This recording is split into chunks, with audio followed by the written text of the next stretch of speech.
Hello.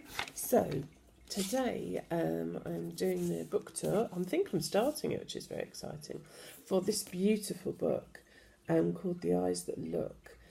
It's by Julia Grigg, and it's a very, this particular copy is kind of big and heavy and feels important and is on beautiful paper, thick paper. And I think that's really fitting because it's a book that has a certain gravitas to it. It's a book, it's an interesting blend of fact and fiction. So it's a fictitious story, it's a novel, but it's based on a few real people and a real piece of art. And so it's a sort of mystery story in some ways, as a young artist tries to find out about the provenance of a painting that his father has done. And he becomes really quite obsessed about finding out about this painting and why it was done. It's a painting of dogs, hunting dogs. And that's quite unusual in this period that you would paint animals as the main feature. And so he goes on this sort of quest to discover more. And the story he discovers, I'm not giving any spoilers, but he does.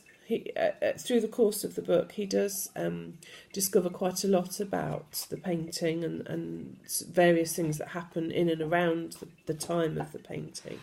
And so it's a really interesting mix. It's a kind of coming-of-age story for this young artist. He's only about 16, 17, I think, when we meet him.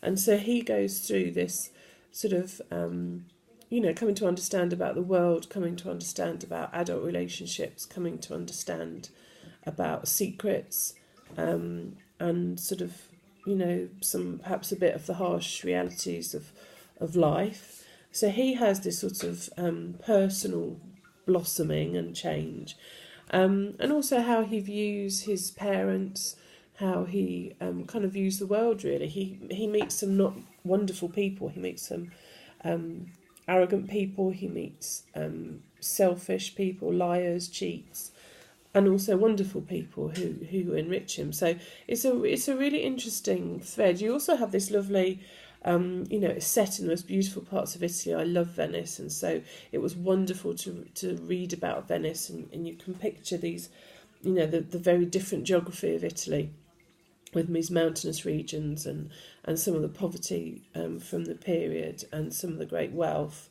So it's a sort of bit of a geography history book. It's a bit of a coming of age book, and then it has this art at the core of it. It's about art, and so I went and looked at some of my books and some of my art books because I wanted to get a flavour of the art that's being described and the artists that are being described in the book. So it's also quite a sort of visually beautiful book, although there isn't artwork within it.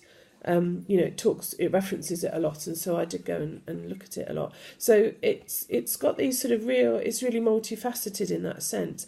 To be completely honest, it did take me a little while to get into it. It's a bit of it's a very gentle book in that sense. There's not kind of bombs going off and spy thrillers and all that sort of thing. So it's quite a gentle read, and that was rather lovely to kind of have that slightly slower pace, slightly more purposeful pace. And it made it's quite a relaxing book to read in that sense, because it's very lilting.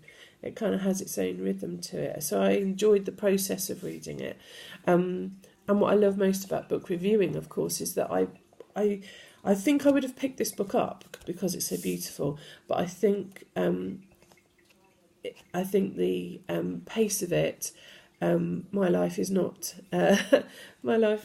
kind of gentle, and so I might not have kind of got into it as well if I hadn't wanted to read it for this particular project. So I'm so glad I did, because it's just a lovely story. I struggle somewhat with where reality and fiction cross over, and I've talked about this with Claire Harvey, who does this a lot, with sort of real people entering into fictitious work. I'm still not convinced that I'm entirely happy with it. But I do think it does add a real depth of character to a story, because it's pinned onto these factual events, which give it a real kind of attachment, I suppose, to reality, and make it a lot easier to connect to. So I'm going to hold judgment yet again on that process. I'm still not sure if I like the idea of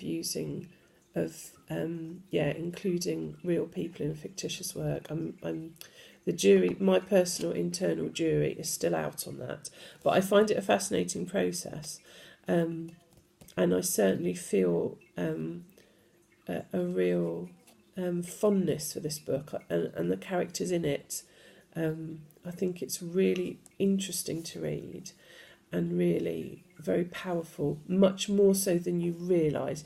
When you get to the end, you kind of go, oh, like you've been holding your breath for the whole time, waiting for this story to unfold. So I'm sure you will enjoy it. I would give yourself time to read it. I think it deserves attention. It would be perfect for like a really long train journey or something like that, where you could just immerse yourself in it. It's just lovely. I'm sure that you will enjoy it.